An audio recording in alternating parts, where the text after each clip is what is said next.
Hello साथियों, good class में आपका स्वागत है।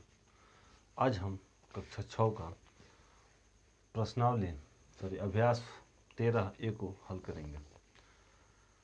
इससे पहले वाले वीडियो में हम लोगों ने त्रिभुज क्या होता है, कितने प्रकार का होता है, कोण और सर्वांगसम, त्रिभुज सर्वांगसम होने का नियम भी हम लोग पढ़ लिए थे। तो चलिए आज हम लोग पढ़ेंगे अभ्यास 13A को।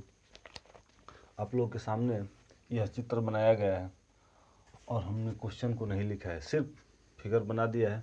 क्वेश्चन नंबर 1 कह रहा है कि निम्नांकित चित्रों को काटिए, प्रत्येक को दो भागों में इस प्रकार मोड़िए कि दोनों भाग सर्वांगसम हो जाए। इस चित्र को ऐसे दो भागों में मोड़ना है कि दोनों जो चित्र है वह सर्वांगसम हो जाए। तो क्यों ना हम इस चित्र को बीच से ही काट दें। क्या कर दें, या तो इस तरह बीच से काट दें या इस तरह काट दें।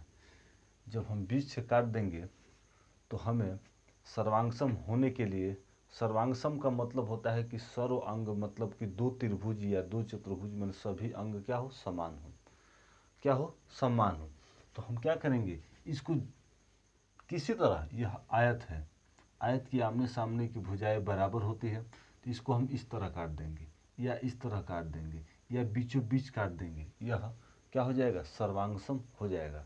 तो हम इसको क्यों नहीं एकदम बीच से ही काट दे रहे हैं, इसको इस तरह काट दे रहे हैं, यह क्या हो जाएगा, सर्वांगसम हो जाएगा। क्लियर। अब आगे देखिए, अब हम इसको देख रहे हैं तो इसको भी हम इसी तरह काट देंगे, इसको भी इस तरह काट देंगे, यह भी सर्वांगसम हो जाएगा।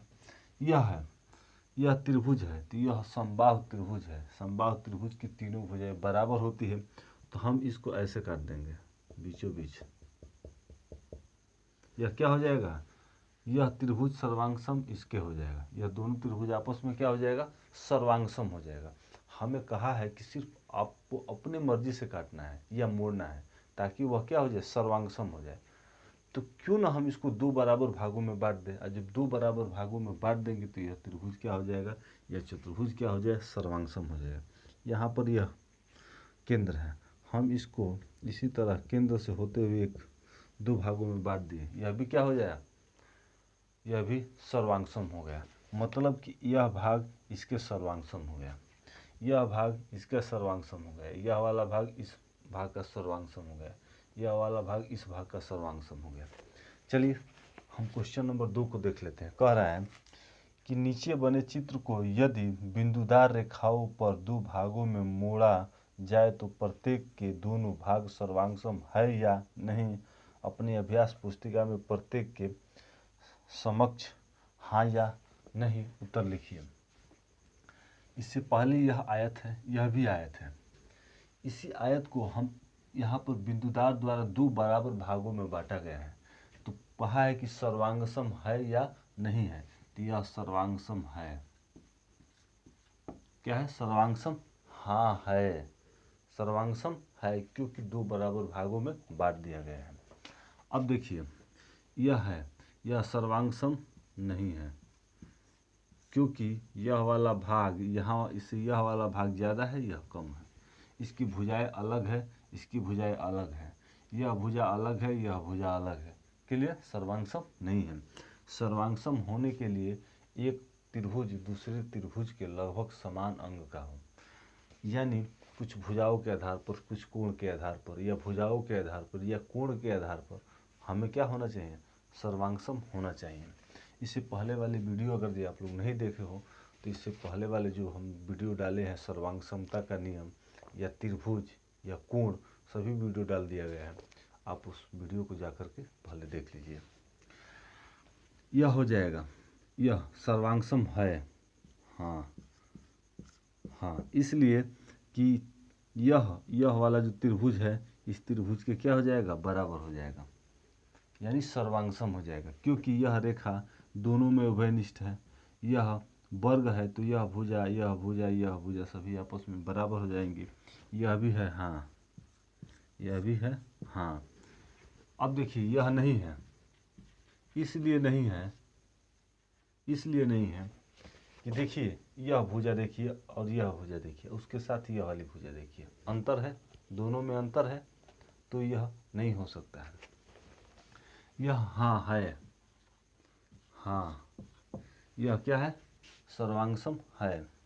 आगे देखिए, यह वाला यह भी नहीं है, यह भी क्या है, नहीं है, सर्वांगसम नहीं है, इसलिए कि यह भुजा, इतनी बड़ी भुजा इस त्रिभुज में कोई भुजा नहीं है, इसीलिए क्या है, सर्वांगसम नहीं है। सर्वांगसम होने के लिए एक त्रिभुज की सभी भुजाएं दूसरे त्रिभुज की सभी भुजाओं के बराबर हों, एक त्रिभुज के कोण तथा दोनों भुजाएं दूसरे त्रिभुज के कोण तथा दोनों भुजाओं के बराबर होना चाहिए, या एक त्रिभुज के दो कोण तथा एक भुजा दूसरे त्रिभुज के दो कोण तथा एक भुजा के बराबर होना चाहिए, या एक समकोण त्रिभुज में कर्ण तथा भुजा दूसरे समकोण त्रिभुज के कर्ण तथा भुजा के बराबर हो, तो वह त्रिभुज क्या होते हैं, आपस में सर्वांगसम होते हैं। चलिए क्वेश्चन नंबर 3 हम देख लेते हैं। कह रहा है कि निम्नलिखित त्रिभुजों को उसके कोणों के आधार पर वर्गीकृत कीजिए। तो यह तो है सर्वांगसमता का नियम, लेकिन यह है, हम त्रिभुज को पढ़ाए हैं कि त्रिभुज कितने प्रकार का होता है। त्रिभुज 3 भुजाओं से घिरी हुई बंद आकृति को त्रिभुज कहते हैं। त्रिभुज में 3 भुजाएं होती हैं, 3 कोण होते हैं और 3 शीर्ष होते हैं। त्रिभुज के तीनों अंतः कोणों का योगफल 180 अंश होता है। क्लियर। त्रिभुज 6 प्रकार के होते हैं, लेकिन बनाए कैसे जाते हैं, तो 2 प्रकार से बनाए जाते हैं, 3 भुजाओं के आधार पर, 3 कोणों के आधार पर। जो भुजाओं के आधार पर बनाया जाएगा वह 3 होता है, समबाहु त्रिभुज, समद्विबाहु त्रिभुज, विषम बाहु त्रिभुज। जो त्रिभुज कोण के आधार पर बनाए जाते हैं उसे हम कहते हैं न्यून कोण त्रिभुज, समकोण त्रिभुज, अधिक कोण त्रिभुज। इसमें देखिए, अधिक कोण, यह कोण के आधार पर पूछा है, तो अधिक कोण त्रिभुज वह त्रिभुज होता है जिसका केवल एक कोण अधिक कोण हो, केवल एक कोण अधिक कोण हो। यानी अधिक कोण होता क्या है, तो उसका मान 90 अंश से अधिक होता है और 180 अंश से कम होता है, उसे ही हम अधिक कोण कहते हैं। तो यह हो जाएगा अधिक कोण, यह क्या हो जाएगा, अधिक कोण, अधिक कोण, अधिक कोण त्रिभुज। क्लियर। आगे देखिए, यह वाला जो दिया है, यह है न्यून कोण त्रिभुज। न्यून कोण त्रिभुज वह त्रिभुज होता है जिसकी तीनों भुजाएं, जिस कोण की तीनों कोण न्यून कोण हो। न्यून कोण किसे कहते हैं, तो जिस कोण का मान 0 अंश से बड़ा और 90 अंश से छोटा होता है उसे हम न्यून कोण कहते हैं। तो देखिए, इसमें सभी कोण 90 अंश से छोटे हैं और 0 अंश से बड़े हैं, इसे हम कहते हैं न्यून कोण, कोण त्रिभुज। यह कोण है समकोण, इसलिए समकोण है क्योंकि इसमें एक कोण 90 डिग्री का है, इसे हम क्या कहते हैं, समकोण। समकोण त्रिभुज वह त्रिभुज होता है जिसका केवल एक कोण 90 डिग्री का हो, इसे हम कहते हैं समकोण, समकोण त्रिभुज। यह क्या है, समकोण त्रिभुज। चलिए हम क्वेश्चन नंबर 3 तक हल कर लिए, क्वेश्चन नंबर 4 को हम लिख लेते हैं।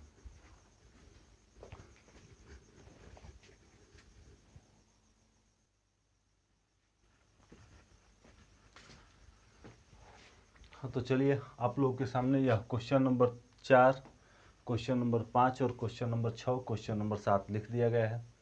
तो चलिए इसे हल कर लेते हैं। कह रहा है क्वेश्चन नंबर 4,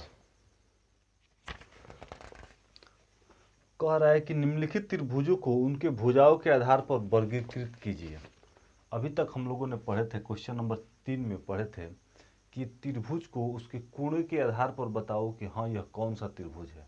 अब हमें क्वेश्चन नंबर 4 में बताना है कि यह कौन सा त्रिभुज है, लेकिन उसके भुजाओं के आधार पर बताना है। हम त्रिभुज में बताए थे कि 3 प्रकार का होता है, भुजाओं के आधार पर, और 3 प्रकार का होता है कोणों के आधार पर। क्लियर। कुल मिलाकर त्रिभुज 6 प्रकार का होता है। तो हम लोगों ने कोणों के आधार पर पढ़ लिया था, अब हम भुजाओं के आधार पर पढ़ेंगे। तो भुजाओं के आधार पर हम जानते हैं कि समबाहु त्रिभुज वह त्रिभुज होता है जिसकी तीनों भुजाएं आपस में बराबर होती हैं।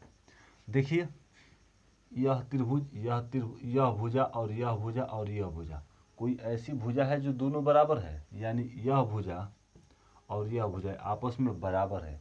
मतलब एक त्रिभुज की दो भुजाएं आपस में बराबर है, तो इसे हम कहते हैं समद्विबाहु त्रिभुज। इसे हम कहते हैं समद्विबाहु त्रिभुज। समद्विबाहु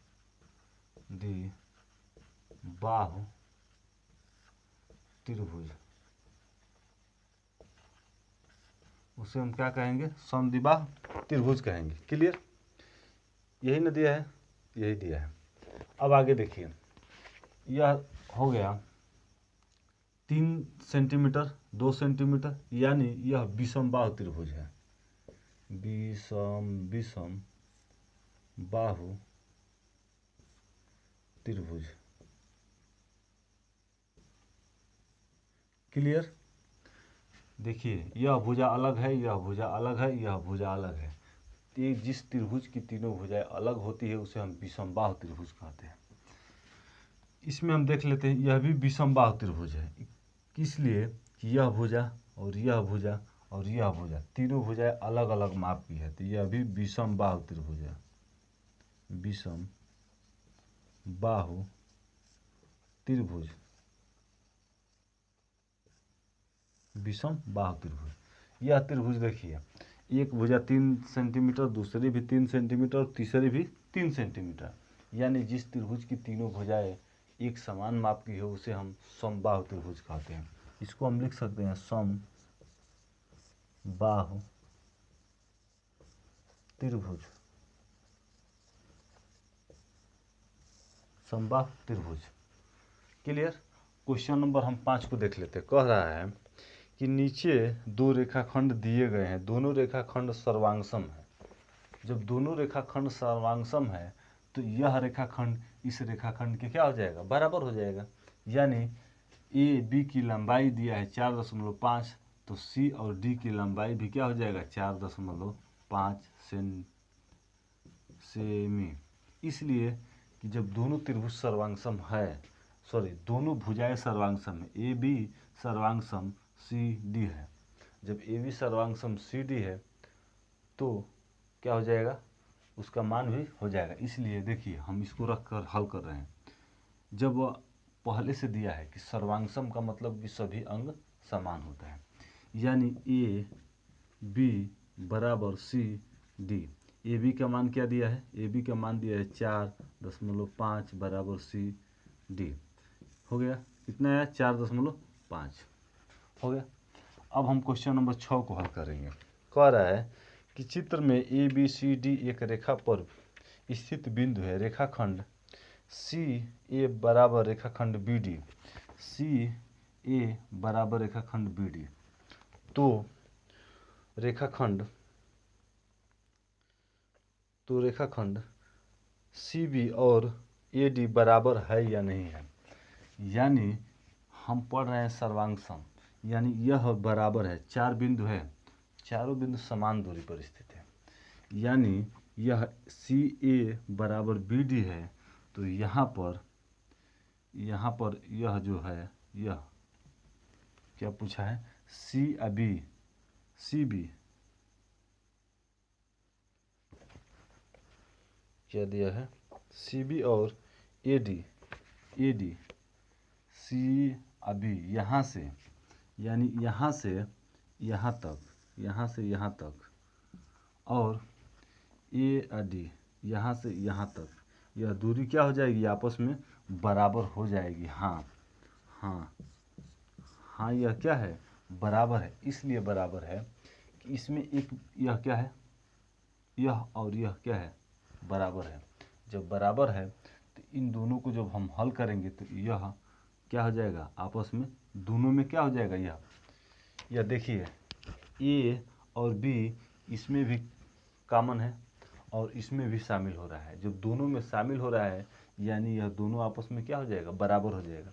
जैसे हम इसको हल कर लेते हैं। हम इसको हल करेंगे तो ए ए नहीं सॉरी सी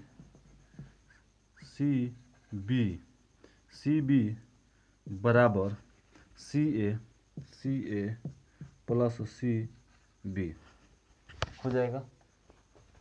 उसी प्रकार ए डी बराबर ए बी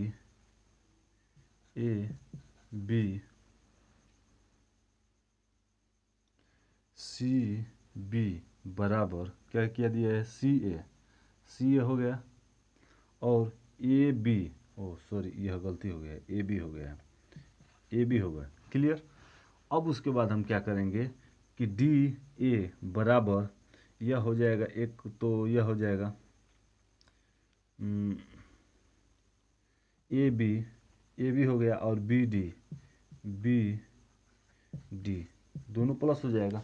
देखिए यह क्या हो जाएगा यह दोनों क्या हो जाएगा ए बी दोनों में क्या है कॉमन है। जब ए बी दोनों में कॉमन है क्लियर, जब दोनों में यह कॉमन है यह दोनों आपस में क्या है सी ए बराबर बी डी। जब दोनों में कॉमन है यह तो उसी प्रकार सी बी बराबर ए डी यह भी आपस में क्या हो जाएगा बराबर हो जाएगा। हाँ जब यह दोनों में शामिल है यह क्या है दोनों में शामिल है यह वाला इतना हिस्सा दोनों में शामिल है, इसमें भी शामिल है और इसमें भी शामिल है, यह दोनों आपस में क्या है बराबर है तो यह भी क्या हो जाएगा बराबर हो जाएगा। उसके बाद देखिए सेम इसी प्रकार यह भी सवाल है, कह रहा है कि कोण ए ओ बी बराबर कोण सी ओ डी यह बराबर है। यह जो दो कोण है इस कोण में भी उभयनिष्ठ है। ए ओ सी और बी ओ डी में उभयनिष्ठ है। कोण सी ओ बी कोण ए ओ सी और कोण बी ओ डी में उभयनिष्ठ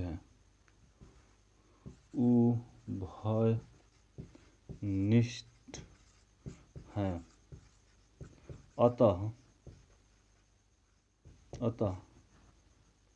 कोण ए ओ सी बराबर कोण बी ओ डी बराबर है। क्या है बराबर है। समझ में आया। यह उभयनिष्ठ कोण दोनों में शामिल है इसीलिए यह बराबर है। तो चलिए आज की वीडियो में हमारा प्रश्नावली अभ्यास 13 ये समाप्त हो गया। अब हम अगले वीडियो में अभ्यास 13 बी को लेकर आएंगे। तो चलिए आप लोगों से यह रिक्वेस्ट है हमारी कि जो भी पहले त्रिभुज का वीडियो, सर्वांग समता का वीडियो या कोण का वीडियो नहीं देखा है उस सबसे पहले आप लोग जाकर के उस वीडियो को देख लीजिए, ताकि जो भी हम इस सवाल को बताएंगे या आगे सवाल बताएंगे आप लोगों को समझ में आए। चलिए जय हिंद।